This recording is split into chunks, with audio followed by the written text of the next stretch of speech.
నమస్తే మిత్రులారా, నేను మీ శ్రీనివాస్ చౌహాన్ అడ్వకేట్. మిత్రులారా, అప్పిచ్చిన వ్యక్తి నుంచి మనము వడ్డీతో సహా అప్పును వసూలు చేసుకోవడానికి అవకాశం ఉంటుందా? చట్టం ఏం చెప్తుంది? సో మిత్రులారా, మన దేశంలో ఉన్న సిపిసి చట్టంలోని సెక్షన్ 34 వడ్డీకి సంబంధించిన నిబంధనల గురించి చాలా క్లుప్తంగా వివరంగా వివరించడం జరిగింది. అయితే ఎవరైనా ఒక వ్యక్తి మన వద్ద అప్పు తీసుకొని అప్పు తిరిగి నిర్ణీత కాలం లోపు అంటే 3 సంవత్సరాల లోపు చెల్లించకపోతే అతని మీద మనం న్యాయస్థానంలో మనీ రికవరీ అనే కేసు ఫైల్ చేయవచ్చు. సాధారణంగా చట్ట ప్రకారంగా సంవత్సరానికి 6% వడ్డీని వసూలు చేసుకునే వెసులుబాటు మనకు ఉంటుంది. మీరు ఎంత శాతం వడ్డీ రాసుకున్నా న్యాయస్థానము చట్ట ప్రకారంగానే మనకు వడ్డీ ఇప్పిస్తుంది.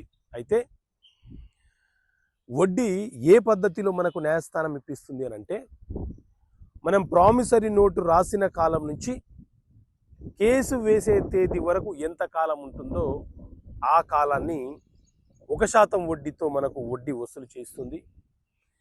కేసు ఫైలు చేసినప్పటి నుంచి తీర్పు వచ్చేంత వరకు ఎంత కాలం అయితే ఉంటుందో ఆ కాలానికి వడ్డీ మనకు వసూలు చేసే బాధ్యతను న్యాయస్థానం తీసుకుంటుంది. అదేవిధంగా తీర్పు వెలువరించినప్పటి నుంచి తీర్పు అమలు పరిచే వరకు ఎంత కాలం అయితే ఉంటుందో అంత కాలానికి వడ్డీని న్యాయస్థానము నిర్ణయిస్తుంది.